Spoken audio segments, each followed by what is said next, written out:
I always get disappointed when I see a salesperson who sells themselves short. And I really want to talk about value and how important value is, and building a business that's based on quality, not transactional. That people are actually attracted to you because of the quality of the work you do. Sellers continue to rule our market. I know rates have gone up, days on the market have gone up, in some places a little bit more. But when I'm talking to the brokers right now in the marketplaces, they're saying they feel like it's picking up again. And until inventory rises, the conversation is going to be tilted and the negotiations more towards the seller than the buyers. Commission challenges that I run into all the time. I'm hearing from several agents right now that sellers are pushing back on commissions, especially if their house sells quickly.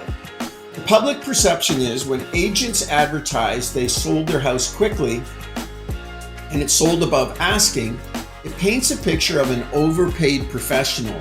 See, the public only sees when you guys arrive, plunk the sign on the front lawn, and then the lineup starts. What they don't understand is the work that's gone into your CRM system.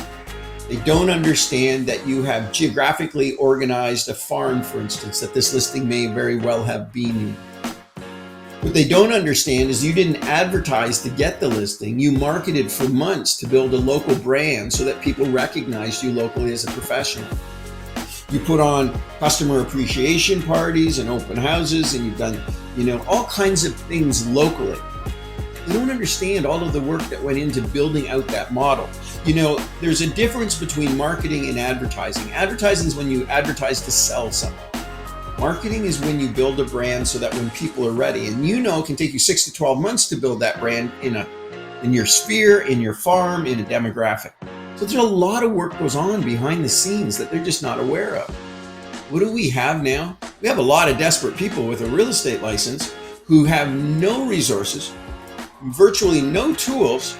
So what do they got left to compete against somebody of your caliber, your quality, and somebody with the depth that you have in your business? The only thing they can do is cut their fees. And a lot of times, the consumer, the seller, is attracted to that low fee model thinking that they're saving money. All they're doing is buying themselves more aggravation from somebody who doesn't know what they're doing and doesn't have access for people to help them. So, it's an interesting quagmire. So how do you compete? How do you compete, earn a fair commission, whatever that is, based on your business model, and deliver an exceptional service to your clients that make them feel that they got more than their money's worth? When you feel that you got more than your money's worth, your natural instinct is to go out and tell everybody about this great experience. That's where the knock-on effect comes into place. And that's when we are able to capitalize on our great work. But you know what? Before we get to all of that, it really starts with your philosophy. It starts with how you see things and how you think about things.